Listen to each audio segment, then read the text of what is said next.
Miarabantsika rehetra amin'ny anaran'i Jesosy ilay tompon'izao rehetra izao izay tsara ho fantatra momba ny franc-maçonnerie. Izay indray havana no lohatenin'ity vidéo manaraka ity. Raha mahatsikaritra ianareo isaka ny manomboka ny vidéoko dia miteny an'izay foana hoe amin'ny anaran'i Jesosy Kristy ilay tompon'izao rehetra izao, maître de l'univers. Jesosy Kristy no tondroana hoe maître de l'univers. Fa rehefa avy eo hitanareo tsara fa misy ifandraisany amin'ity resaka franc-maçonnerie ity no mahatonga mi-insiste amin'izay hoe Jesosy Kristy no maître de l'univers izay. Ny faharoa dia tsara ho fantatsika koa hoe tontolo midadasika be io resaka franc-maçonnerie io. Na boky eraky trano izay misy aty angamba tsy ho ampy hanazavana azy. Fa dia izay tsara ho fantatra fotsiny no ambarako eto ary heveriko fa ampy ahafahantsika miainga aloha mamantatra an'io zavatra io mba tsy hoe rehefa tafiditra ao hoe ahoana fa inona ity zavatra ity. Fa matoa atao izao vidéo izao sy ny fampitandremana sina fa izay efa natao teto amin'ity pejy ity dia tena fitiavana ary misy fanahin'olona voaro foana ao anatin'ireny driavana. Misy fanahin'olona voaro foana ao anatin'ireny. Ny fahatelo dia izao. Tsara ho fantatsika fa izao tontolo izao ity dia mandalo vanim-potoana.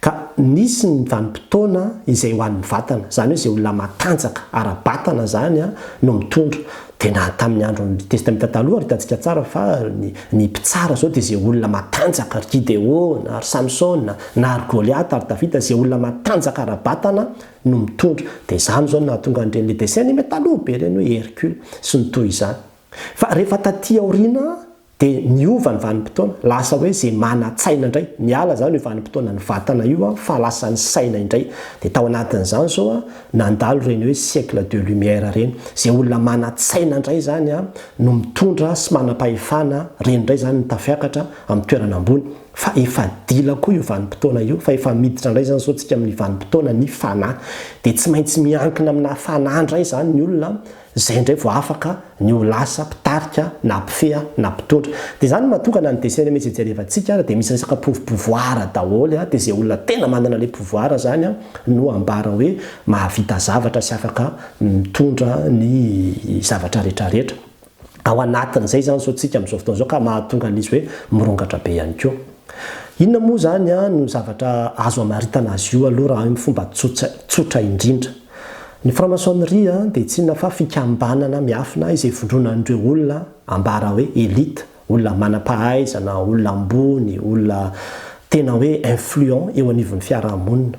Mivondrona anatina petit groupe zareo izay antsoina hoe lodge na hoe loge amin'ny teny frantsay. Dia io petit groupe io mety misy olona 20 na 30 ao anatiny ao dia tena olona ambony ohatra hoe dokotera, mpitsara, mety olona mpandraraha ambony, mpanao politika sy ny toy izany no mivondrona ao anatin'io groupe kely anankiray io. Dia tena misy fifanohanana be ao antsoina hoe fraternité. Io fifanohanana io zany dia dikany dia hoe raha tonga ao ianao zany ka asa mpivarotra ianao ohatra. Fa mpandraraha zany hoe fa mpandraraha efa mba manamanakatao ianao zany dia tafiditra ao anatin'ilay izy misy mirecruter ianao zany, misy andao hiditra ato aminay, andao hiditra ato amin'ny réseau anay ato fa tena lasa lavitra anao raha miditra ato anatin'ity réseau anay ity. Dia miditra ao tokoa ilay olona dia tonga dia ohatrany hoe misokatra daholo amin'izay ny lalana satria misy ilay fraternité fifanohanana be zany atao dia tonga dia lasa tsy commerce ohatra ao Madagasikara fotsiny zany tonga dia lasa commerce international mihitsiny. Lasa mivoaka dia lasa mahazo vola ianao mahazo place ianao lasa tonga amina toerana ambony be ianao zany. Ary izay foana moa zany ny zavatra azo ao anatin'izy eo vola, fahefana, voninahitra, laza sy ny toy izany no azon'ilay olona ao anatin'ny fikambanana io. Ary izay koa matetika ny tena mahatonga ny olona miditra ao anatin'izy fitadiavana an'izay zavatra. Ary tena mahazo satria ambarako teo hoe misy fraternité be ao anatin'ilay izy ao. Fa en contrepartie an'izay kosa dia rehefa mivory zany mety hoe isan-kerinandro mivory dia misy resadresaka atao izay ambaran'ireo olona efa atao mihitsy hoe lavage de cerveau ilay izy. Tena resana, misy agenda, misy programme, misy foto-kevitra maro mihitsy zany izay aroso dia dinihana dia resahanao dia izay olona rehefa ilay olona fa tonga ao anao zany dia resahana an'iny ao dia tena hoe misy boky misy inona dia azavaina dia anao dia ohatra fotsiny zany zao resaka hoe laïcité de l'État zany zao anisan'ny tena priorité an'zareo mihitsy. Dia resahanao foana zany izy dia faran'ilay olona zany tena resy lahatra mihitsy hoe tena zay mihitsy zany no mety zay mihitsy zany no ahafahana manavitra ny firenena sy manao dia any amin'izay sehatra misy anazy amin'izay izy zany a dia mitondra an'izay mivoy an'izay foto-kevitra zay zany hoe foto-kevitra nyraisin'ny tao lay izy fa mitondra an'izay foto-kevitra izy zay zany mitambin'lay zavatra nomena azy le fanampiana azy teo amin'ny fiainana zany a dia mivoy an'io foto-kevitra io amin'izay izy rehefa ary tsy maintsy mivoy fa tsy hoe afaka mivoy na afaka tsy mivoy fa tsy maintsy mivoy an'io manao be dia be le foto-kevitra resaka laïcité nambarako teo fa ao anatin'izany koa reny resaka avortement reny ao anatin'izany koa reny resaka hoe genre reny resaka transition sexuelle isan-karazany reny a ny LGBT sy ny zavatra maro be dia be mihitsy a ao anatin'ny agendan'ny zareo daholo reny dia reny zany ny tena voezina dinihana lalao mihitsy izay azo ambara mihitsy hoe ny akaben'izy rehetrarehetra dia presque anti-biblique daholo zavatra mifanohatra amin'ny tenin'Andriamanitra daholo izy rehefa tena dinihana fa miafina moa izy avy eo ambadiky ny hoe diversity, inclusion, democracy sy ny resaka hoe freedom sy ny ohatr'izany afenan'izy rehefa avy eo fa en principe zay ny tena fototra ao ambadiky le izy dia lasa zany le olona raha ohatra izy zany zao ka mpitsabo dia tena lasa hoena toerana ambony be mihitsy izy mety tena ambony be mihitsy izy amin'izay toerana misy resaka momba ny fitsaboana zany fa rehefa avy eo kosa izy a dia tsy maintsy mitondra an'io dia reny mahatonga ny hoe lasa mivoy amin'izay le mpitsabo a na mpikaroka izy dia mamorona hoe ndao ahoana ny fomba ahafahana manao fiovana sexe ohatra na hoe resaka avortement ahoana ny ahafahana manatsotra ny avortement sy ny toy izany dia zany hoe zavatra mifanandrify sy mifandraika amin'ilay projet tato zany a no entina dia lasa mampiroborobo an'ilay foto-kevitra tato zany a no tanjona eo amin'izay rehetrarehetra misy anao raha ao anatin'le fikambanana zany le olona dia izay le izy dia reo olona reo a ny fiarahamonina zany tsy tena tonga izy dia miteny hoe zay franc-maçon fa misy karazana fikambanana samihafa zany zay ambaran zareo hoe anaovana asa soa misy hoe zao club zao dia reny fikambanany reny zany a any le olona zany miditra dia any ny ohatrany hoe mitambatra any zareo a dia manao asa soa dia ohatra fotsiny zao resaka hoe resaka momba ny maso misy dikany io resaka hoe maso io fa maninona ny maso a no anaovan'ny zareo asa soa satria rehefa mijelinao le signe franc-maçonnique dia misy an'in'le triangle iny dia misy maso ao anatiny ao izay œil mbola lava be koa ny fanazavana azy fa tsy hidirako lalina le izy dia iny maso iny zany no manara maso an'le olona dia iny maso iny zany le hoe te ahita amin'ny zavatra rehetrarehetra mihitsiny dia mandeha any zany ny fanazavana dia izao hoe rehefa ohatra zany a le olona ka matsiaro tena hoe ahoana ary izy zany fa ohatrany tsy mety amiko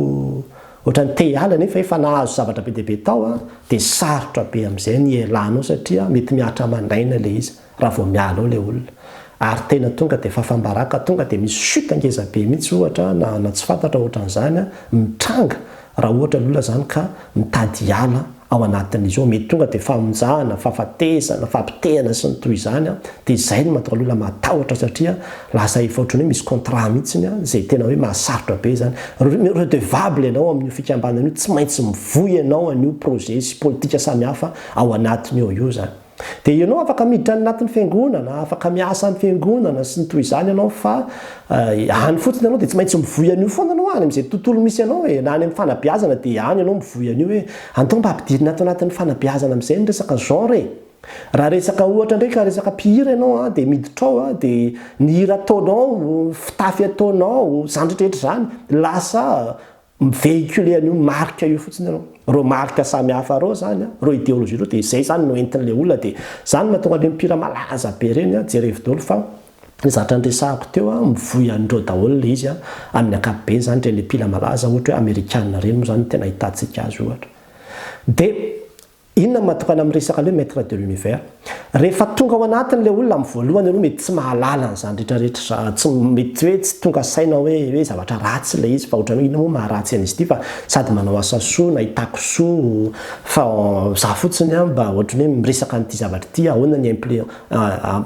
ametrahako an'ity idéologie ity amin'ny toerana izay misy anahy zay mahatonga hoe mila olona influent izy fa tsy olona hoe tsy aninona eo fiarahamonina dia andeha ho alainy eo fa olona afaka hanova zavatra mpanao politika sy ohatr'izany dia raha mpanao politika zany zao dia lasa manao lalàna isan-karazany izay ahafahana mifavorise anatanteraka foana an'io politika an'zareo zay foana ny tanjona zany ao anatin'ilay izy dia mivéhicule an'izay zany le olona ao anatin'ilay izy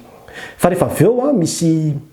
misy ambara tonga be deaibe koa rehefa tonga ao fa tsy hoe tonga misy grady be deaibe ekarana zany ao anatin'zao dia rehefa tonga any amin'ilay ambonimbony amin'izay a vao misy karazana ohatrany hoe rituel mihitsy atao, misy cérémonie fampompivavahana sy ny toy izany mihitsy zay atao a rehefa tonga any amin'ny ambonimbony any amin'ny internet any be deaibe an'izany fa tsy resaka hoe fironony zany na lainga fa rehefa any ambonimbony any amin'izay a dia ny tena faratapony amin'io a dia satana ny eo ambony indrindra dia satana izay milaza hoe maître de l'univers ary tena miteny mihitsy Dieu izy God.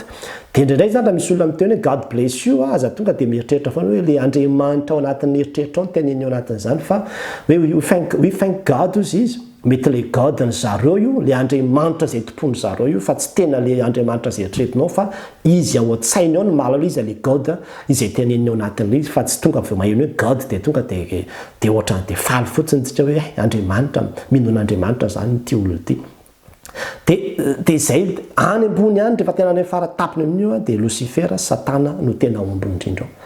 Dia zay sarotra be na manao an'izao vidéo zao arany satria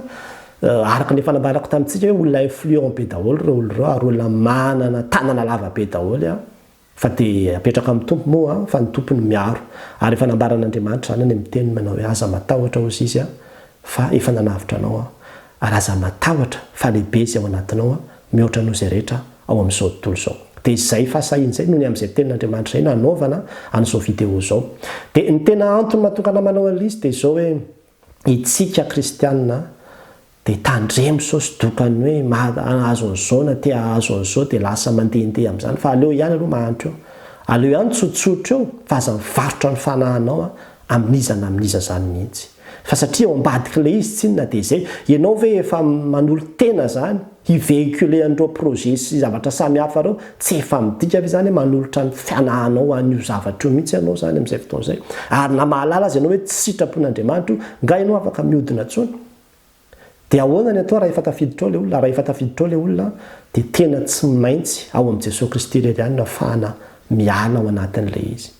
ary manaiky koa izay mety ho fahasimbana sy faharavam-pananana mety hiteraka izay fialana ao anatin'izay rehefa aveo satria tsy maintsy mety hanaraka izay fa zavatra azonao taminy tsy maintsy takiny iny rehefa aveo rehefa hiala ianao rehefa aveo dia mila manaiky vonina ao amin'izay mihitsy hoe tsy mampanina na hiala daola ary ny zavatra dritra fa rehefa tafaverinao amin'Andriamanitra dia izay ny zava-dehibe manatona mpanompon'Andriamanitra fa tena azo atao tamitsy ary be deaibe nefa niala tao anatiny fa ady sy tolona be vao tafalao. Ny tanora manko indraindray tsy mahafantatra.